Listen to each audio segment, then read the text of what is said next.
Welcome, everyone, to Cracking the Restaurant Labor Crunch. And here's yet another installment. With me today, Mr. Johann Moonesinghe, and he is the CEO and founder of a company called inKind. Welcome to the show, Johann. Thanks for being here. Thanks for having me, Roger. So, before we get into what inKind is all about, and I think you've got a really unique solution to paying for all the increased wages and incentives and bonuses that employees now in a traditionally, lower paying industry are now facing with. That's a great solution. We're going to get all into that.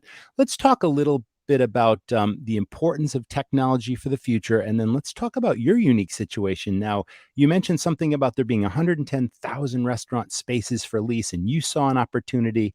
I want to hear all about that. So dive on in. Yeah, perfect. Thanks, Roger. Yeah, I'm actually seated here in a restaurant in Austin, Texas, which I leased during the pandemic this summer.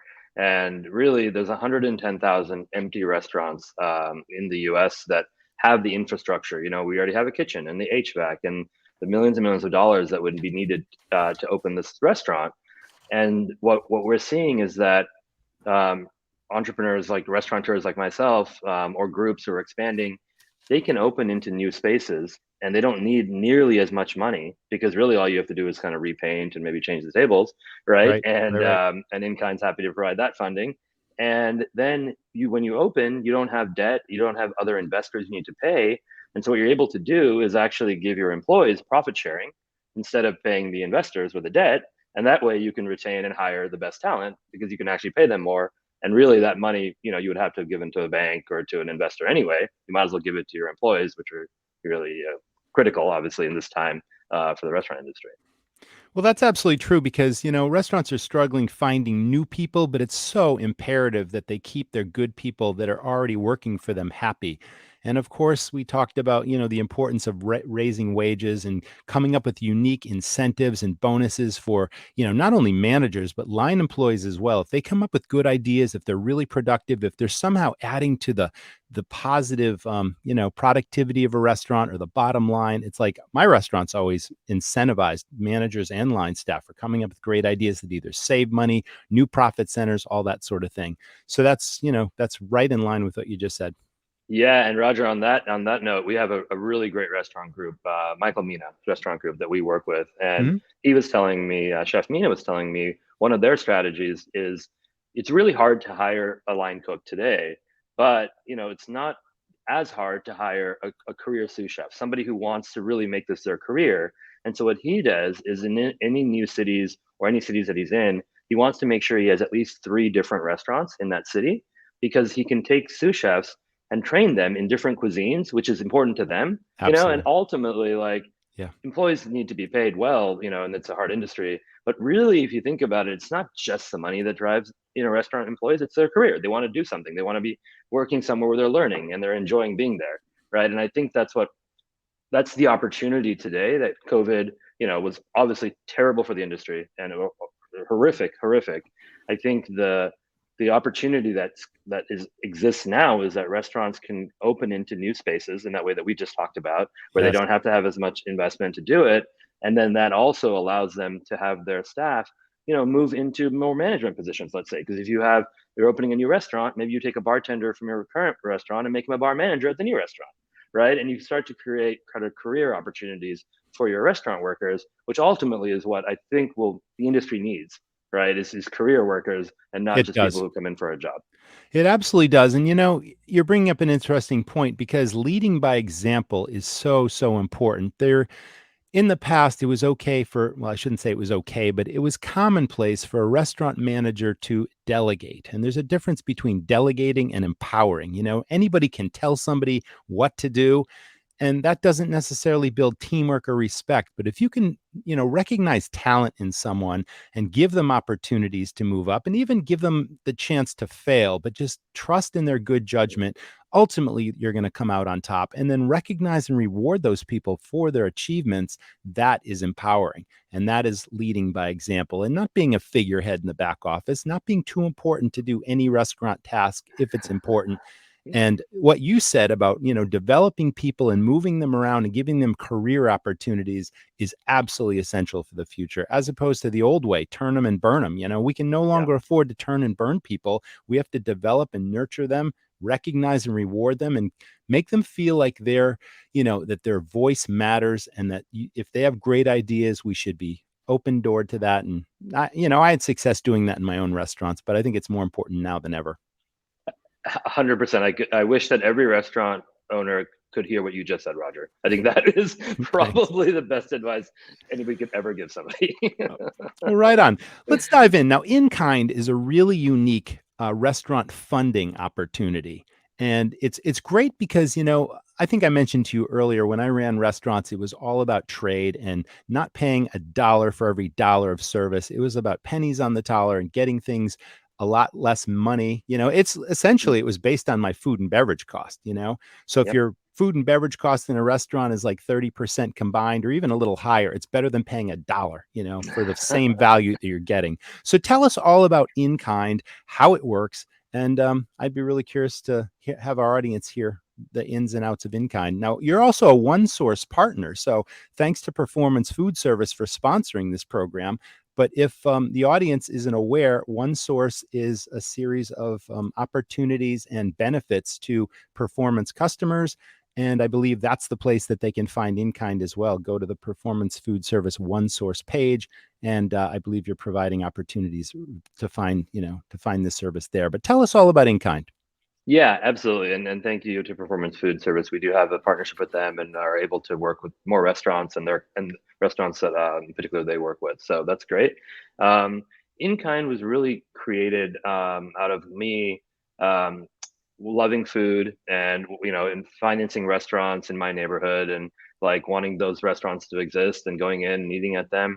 And I actually opened a restaurant incubator in Washington, D.C., and I ran it for 5 years with my husband, and we learned everything there is to know about the operations and finance of restaurants. And That's we realized, fantastic. yeah, and that's why all the things you said about having to work in the dishwasher, in the dish pit, like Right, right, doing right. things. That's what Yeah, that's what life is. And we realized that running a restaurant is really, really, really hard.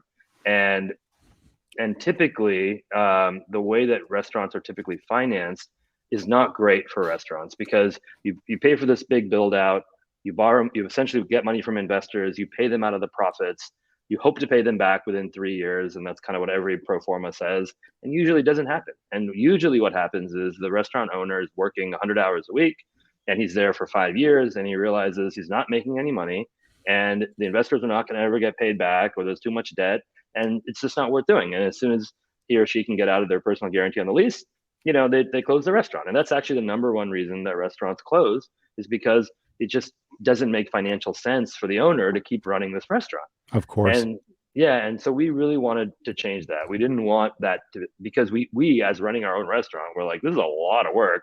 It doesn't really make sense for us to just be working in order to try to pay back investors, and so we did the exact same realization that you had, Roger, or because you're a restaurateur, is food cost. If you come into my restaurant, I would definitely give you a glass of wine, on me, and you would value it at $12, and I would know it cost me $3. And so we had a friend who wanted Yes. some funding to open a restaurant in DC, and I said, you know what?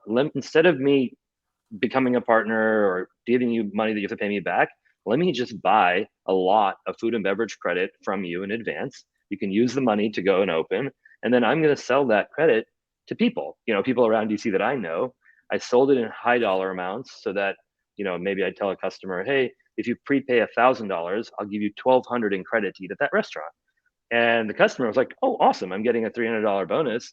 And what ended up happening is the customers bought all this credit, and then they were incredible customers of the restaurant. They would go in, they would spend 80% more than other customers in the restaurant because they have so much credit. They're like, oh, I might as well get the extra bottle of wine, or I might as well get the cocktails, and then they would come in more often because you're thinking, oh, where should I go to dinner tonight? Oh, well, I have $1,200 in credit to the restaurant, I'm going to go there. Right. And we started to basically send in great customers to restaurants. And we thought, wow, this is a really interesting model. The restaurateur, 3 years later, only actually 70% of the credit that we even sold was used, because sometimes with gift cards people don't use them, and Yeah, the they breakage move or factor. I was whatever, going the to ask you about breakage. that. Right, right. Yeah, yeah. So he did the math and he was like, wow, this probably cost me 20%, actual 20 cents on the dollar, versus the investment. And, we have like pretty strong feelings around this. Like, we want, running our own restaurant, I know that cash is scarce. There's a lot of bills to pay, there's a lot of expenses. And if somebody's financing me and taking out of my credit card sales, that's the cash not coming to me. Or if I have to pay a bank at the end of the month or whatever, that's cash that's costing me a lot. So for us, we were like, this is a good form of financing because it doesn't ever take cash from the restaurant. And then now through the pandemic, what we're finding is that since the restaurants that work with us we're not taking cash from them, they can use that cash to pay their employees more, right? And so their Thank you. employees are staying. So it all ties in, kind of together. Is there a maximum limit of how much a restaurant can be funded on this and in exchange for the trade you're talking about? Yeah, usually it depends on the group, but as a sort of general number, it's usually 4 to 5% of their annual revenue. Hmm. We work with big restaurant groups and independent operators. So we work with people like Danny Meyer, Union Square Hospitality, and Jose Andres and Michael Mina, Bluestone Lane, a great coffee shop. We also work with hundreds of independent restaurants. And so we really look at each individual restaurant, because ultimately what we care about is, how is their food? How is their hospitality? Because will people buy these credits when we buy the food from the restaurant, the food and Sure, beverage credit? of course. And so, we look at we have a hospitality index, basically a score that we assign based on how good the food is and how good the hospitality is, because then we know, okay, we can sell 200,000 or $500,000 worth of credit to people because they're going to want to go into this restaurant. I also see this as a loyalty tool because once a customer has expended their credits, they've become a huge raving fan of that restaurant more than likely. So they're not only going to keep going back there, but they're going to tell their friends and it just kind of goes viral. I totally see the marketing aspect to this. Yeah, and we do things like, if somebody is going into a restaurant and we call them house accounts. You buy a Yep. house account Right. to a restaurant. Mhm. We know that you like that restaurant. Know that you love going in there, so we might give you $25 or $50 out of our credit that inKind bought to give to your friend to go into the restaurant, There you right? So go. now you're creating word of mouth marketing Hmm. from your biggest advocates and fans, who love your restaurant. The other thing that we do, I think that we have a restaurant called Ravenous Pig in Winter Park, Florida. We funded. I think we've actually worked with them many, many times to buy their building, to expand to another location. They're a James Beard award-winning restaurant. And when you use inKind as a customer, you can pay your bill with the credit, but you can't leave your tip with the credit, because then the restaurant owner would have to pay the Of server out of their course. pocket, That's right. right? So, Hmm. so we have a credit card on the app that the customer uses, charges to their credit card the tip. The tip goes directly to the restaurant, and the restaurant pays the server with it.